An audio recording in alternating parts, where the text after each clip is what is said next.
This video is meant only for people who are interested to apply for a position in Genashtim, Innovative Learning Private Limited, or any of our subsidiary companies or any of our brands. First of all, it is important for you to recognize that we operate in a virtual employment ecosystem. Another term for it would be cloud-based company virtual organization. Our company is registered and established in Singapore, although we don't really have an office in Singapore or anywhere else. Everybody works from home. So because of that, unless you are based in Singapore, your engagement with us will be as an independent contractor because we don't have a legal presence in your locality.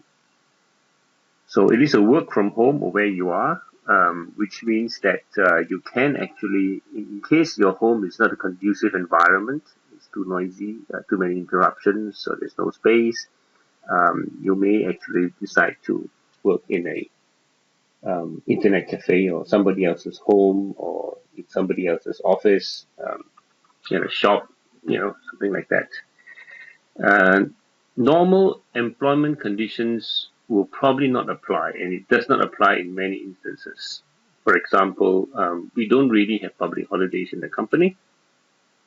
We operate globally. We have customers in more than 10 countries. We actually have employees in more than 10 countries, so it's very hard for us to keep track of public holidays as they are different in each country. So you are given a certain number of days, and from this certain number of days, you can take public holidays or you can take annual leave or sick leave. This will be details about this will be revealed to you upon successful engagement with our company. Because you're all working remotely, attendance requirements and punctuality are quite strict. We have to be sure that and confident that you are there and working and being productive.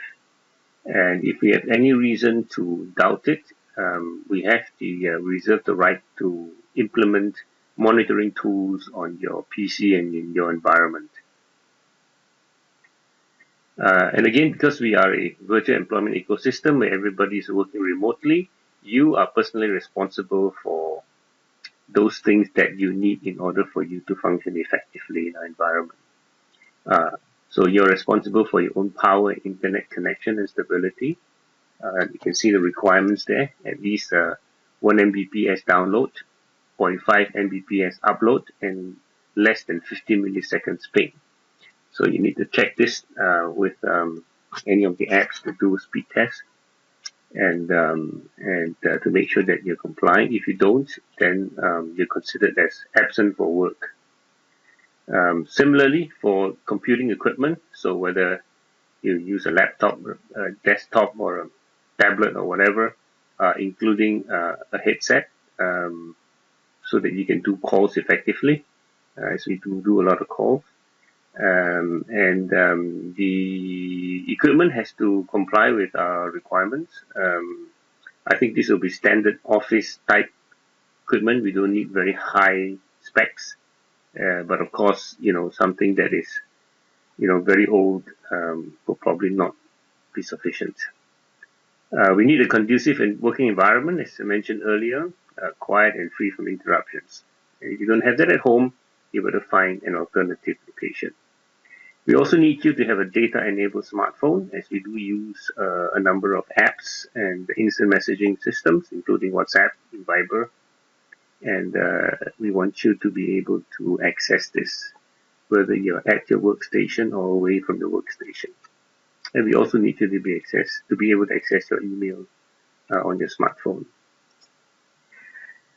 Prospective staff will have to firstly submit an application and resume on our website or by email. I suppose you have already done that because you are now watching this video. You should also be browsing our website and understand what we do, how we operate. A lot of information is there. And then you have to go through this video so that you understand the basic fundamental rules of engagement with us. Those of you who are persons with disabilities, and we do give priority to persons with disabilities, have to give total disclosure on your disabilities and your health condition. Failure to do so will be tantamount to withholding information from us, and this will be subject to disciplinary measures eventually. The reason why this is important is that we will understand your disability and your condition, and we will try to craft work for you that circumvents these disabilities and conditions. So the idea is that we want you to be able to perform the job that is assigned to you as well as anybody else in the world. You will need to go an initial screening interview by our HR people. This should take not longer than 20 minutes. You can ask some basic questions about how we operate, and also HR will try to clarify certain things about you which are not totally clear from your resume. And based on this initial screening interview, a decision will be taken within 2 or 3 days, whether you will be interviewed by the hiring department. This will normally be either the department manager or somebody else that he deputizes for this interview, or he or she deputizes for this interview. This interview will take probably about an hour, and there might be a third interview. It really depends on what happens at the second interview. All interviews are recorded, and very often we do send this around the management team, as many hiring decisions are made collaboratively. Successful applicants will then undergo training. There'll be 3 elements to the training. Firstly, work procedures, and because of the way we operate, this will be something that's very different from a normal office environment. So you need to be familiar and comfortable with the tools that we use and the way we operate. Technical training, where necessary, especially if you're doing a technical job, then you have to undergo the necessary technical training. And last but not least, you have to go through a corporate culture briefing to make sure that you subscribe to our corporate culture and understand how you behave, or how you're expected to behave. All this training will you'll be tested to make sure that you have gone through it and totally understand what it is. We will set a time for this training, again, depending on which element of training you need. And what we do is we generally set a time period of, say, 2 weeks, 3 weeks, or a month, based on spending at least 4 hours a day on this training. And if you complete the training within the specified time and pass all the tests, you will be paid a part-time rate for the period of this training. If you finish the training in a shorter time, of course, you'll be paid earlier and get started on your main job, the actual job, earlier. If you exceed the set time, then you will not be paid, and we will have to review whether we will proceed to make you an offer, job offer.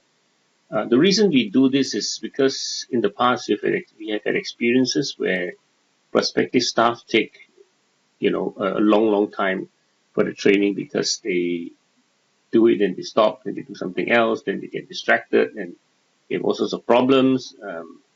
We do not want to have this situation because it takes a lot of our time and energy to monitor your training if it exceeds the set training time. And we also need to provide some guidance for you during the training. So if you are not able to finish in the prescribed time, it also gives an indication of your ability to function in an environment. If you have too many distractions, you have too many problems, or too slow, or cannot function, then there's really maybe it's quite questionable whether you should be given a job with us. And if you complete the training and everything goes well, you will then be issued with an independent contractor's contract. Initially, we will put you on a part-time basis, and when we feel comfortable that you are able to function effectively, and also that there's work for you to work full-time, we will then switch you to a full-time offer. Again, the reason we do this is that we have had experiences in the past when people just don't perform. And because we are operating remotely, it has happened that people are just not there. You can't find them and all that. And I don't think that it's fair for us to have to pay you a full time salary. But most of the time we can't find you. So that's the reason for having this requirement. So I hope this is clear. It has been clear to you. I wish you best of luck, and I hope to be able to welcome you to our family. Thank you.